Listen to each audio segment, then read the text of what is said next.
Sir നമുക്ക് ഈ അഗ്നിമൂലയിലെ ജലസാന്നിധ്യം പാടില്ല എന്ന് പറഞ്ഞിട്ടുണ്ട്. അപ്പം ഒരു പക്ഷേ ഒരു ഗവൺമെൻറ്റിൻ്റെ പൈപ്പോ അങ്ങനെയുള്ള എന്തെങ്കിലും വാട്ടർ അതോറിറ്റി പൈപ്പുകളൊക്കെ പോയാൽ എന്ത് ചെയ്യാൻ പറ്റും? ക്വസ്റ്റ്യനായിട്ട് ഒരുപാട് വരുന്നുണ്ടത്.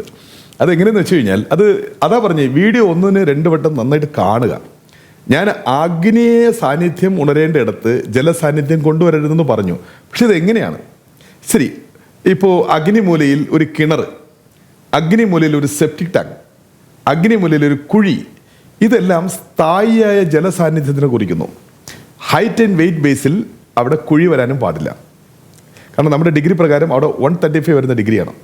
അവിടെ കറക്റ്റായിട്ട് നോക്കുകയാണെങ്കിൽ ഒരിക്കലും കുഴി വരും. 135 അതിന് പാരലായിട്ട് 315 ഈ 2 സ്ഥലങ്ങളിൽ സമാന്തരമായി കുഴി വന്നാൽ സ്ത്രീകൾ ബാധിക്കും.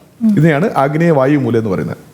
അപ്പോൾ അവിടെ നിങ്ങൾക്ക് സ്ഥായിയായ ഒരു ജലമാണ് അവിടെ പാടില്ലെന്ന് പറഞ്ഞാൽ, മണ്ണ് നനഞ്ഞു നിൽക്കുന്ന അല്ലെങ്കിൽ ആ ഭൂമിയിൽ അഗ്നിഭാഗമെന്ന് ഉണർത്തുന്ന ആ 135 ഡിഗ്രി യഥാസമയവും നനഞ്ഞിരിക്കാൻ പാടില്ല. അപ്പം അവിടെ അഗ്നി സാന്നിധ്യം താമസിക്കും.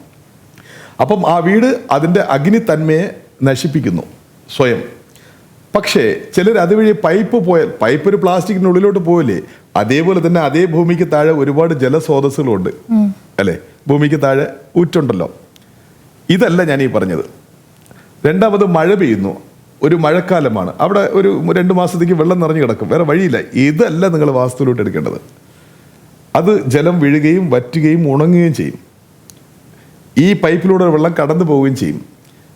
പക്ഷേ മനഃപൂർവ്വമായി നമ്മൾ ഉണ്ടാക്കുന്ന കുഴികൾ, അത് വെയിറ്റ് ഇൻ ഹൈറ്റ് ബേസിൽ 135 അത് പ്രോബ്ലം ആവുന്നു.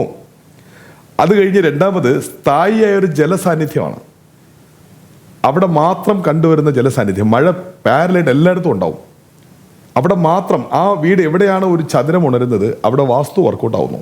അപ്പോൾ അവിടെ അഗ്നിമൂല എന്ന് സ്വയം ഭൂമിയിലൂടെ ഉത്ഭവിക്കുന്ന ഒരു എനർജി, ആ എനർജിക്കുള്ളിൽ ഹീറ്റിന് പകരം വാട്ടർ പ്രോസസ്സ് നടക്കുമ്പോഴത്തേക്കും മിസ് കോമ്പിനേഷൻ ആവുന്നു.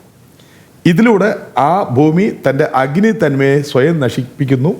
അതിലൂടെ അണ്ടവും പിണ്ടവും ഒன்று, അണ്ടത്തിലിരുപ്പത് താൻ പിണ്ടത്തിലും പിണ്ടത്തിലിരുപ്പത് താൻ അണ്ടത്തിലും, ഈ ഒരു വാക്കുകൾക്ക് വിപരീതമായി മിസ് കോമ്പിനേഷൻ, ആ ഭൂമിയിൽ നിന്നും ഉൽപ്പാദിപ്പിക്കപ്പെടുന്ന ഹീറ്റ് എനർജി ഈ വീട് നഷ്ടപ്പെടുത്തുന്നു. ആ വീട്ടിനുള്ളിരിക്കുന്ന നമ്മളും നമ്മുടെ ശരീരാവസ്ഥകൾക്കുള്ളിൽ അത് സ്വയം മെല്ലെ മെല്ലെ നഷ്ടമാവുന്നു. ഇത് വളരെ തത്തുല്യമായിട്ട് അളക്കണമെങ്കിൽ നമ്മൾ സെൽസിനെ കുറിച്ച് പഠിക്കണം, മനുഷ്യ ശരീരത്തിലുള്ള കോശങ്ങളെ കുറിച്ച് പഠിക്കണം. അവരെങ്ങനെയാണ് അവരുടെ എനർജി കോസ്മിക്കിലൂടെ ഉൽപ്പാദിപ്പിക്കപ്പെടുന്നു എന്നുള്ളത് വിശദീകരിക്കണം. അപ്പോൾ പലപ്പോഴും ഞാൻ പറയാറുണ്ട്, നമ്മൾ ഭക്ഷണം കഴിക്കുന്നത് ഹ്യൂമൻ ബോഡിക്ക് വേണ്ടിയാണ്, പക്ഷെ അതിനുള്ളിൽ ഒരു ആസ്ട്രൽ ബോഡിയുണ്ട്. അതിൻ്റെ വ്യക്തതയാണ് നോർമൽ ആൻഡ് അബ്നോർമൽ.